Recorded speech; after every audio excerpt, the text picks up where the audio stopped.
I'm Tyne out here for TK24 Sports, and Manchester United find themselves in a situation that they never thought they would ever be in when it comes to a manager. I mean, this is Manchester United.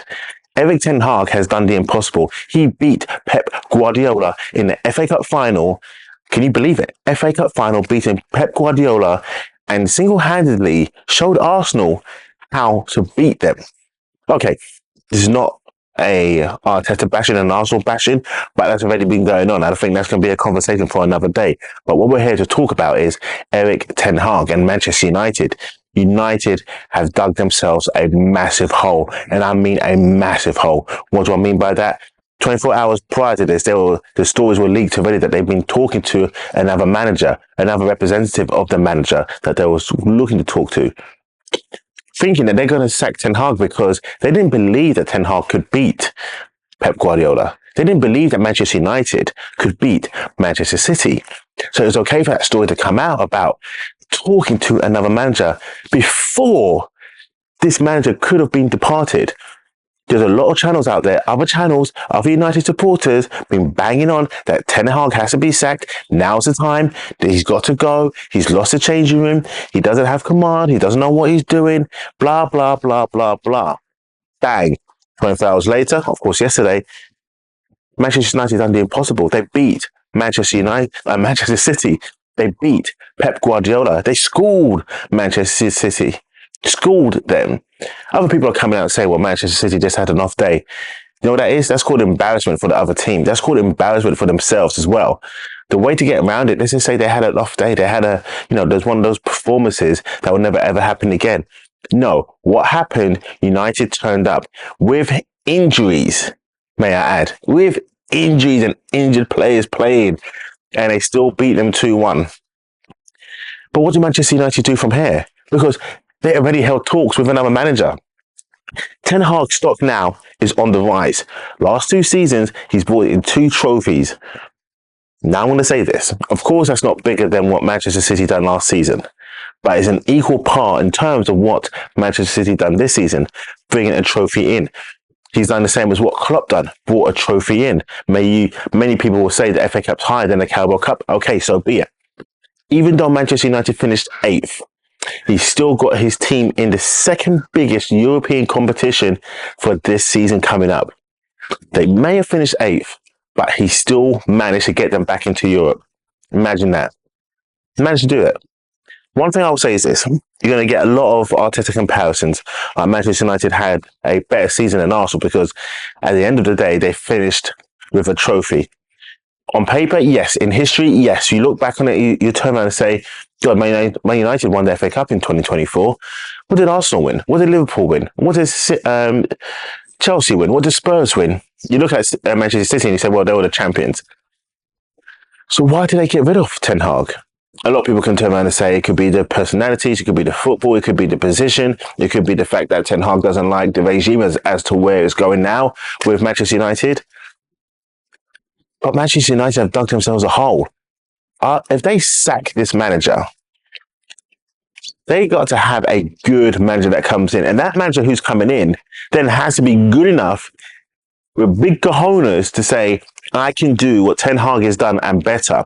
So not only can I finish in the top 4, challenge for the league, but still bring a domestic trophy in the first 2 seasons of his career.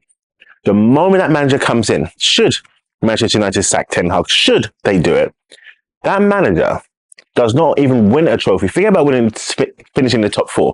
Forget about Manchester United potentially challenging for the league. I can't see that happening. If they don't win a trophy, then the fans are going to say, well, we had it better with Ten Hag. At least we was winning silverware. That's the problem Manchester United have. That's the problem that Ineos has right now.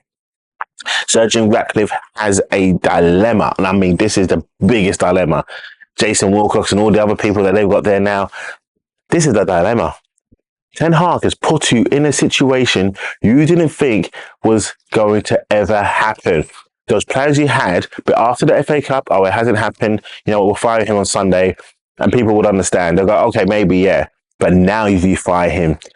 Oh my goodness, there's going to be some uproars in the United camp in the sense of some players may like Ten Hag. There's some players that need to go that can help Ten Hag realize his dream. But as Ten Hag said beforehand, before this FA Cup final, judge me on my trophies. Boy, you got to judge them now. It's going to be hard for Manchester United. I keep saying that word, but it's going to be hard. And the so-called United fans who didn't want him to go are now saying maybe he should stay. He can deliver us silverware. Back to the old thing again. Arteta can't deliver Arsenal silverware.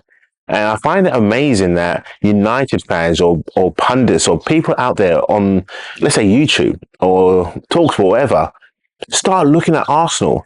So I'm thinking, is Arsenal now the new benchmark? Not Manchester City, not Barcelona, not Real Madrid, not Bayern.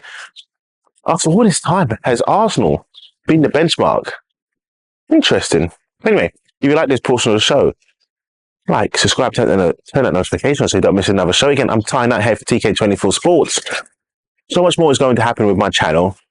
I'm not lazy. I'm just putting things into production and it's going to come out much sooner than you think. Thanks for watching. And what's your thoughts? What's your thoughts on what I just said? If United fire Ten Hag, what's your expectations for the next manager? Mine would be that manager's got to win a trophy for the first 2 seasons. He's then got to finish higher than what Ten Hag done. That is the requirement. When we say higher, what are we saying? I will say at least top 6. I'm going to go that far. But to see an improvement in Manchester United, the theatre of dreams, Old Trafford, people are going to say they want much more. They want to see him challenge for the league. Challenging for the league and not winning the league is not, it's not that bad. Trust me, I know. But you're going to want a trophy for damn sure.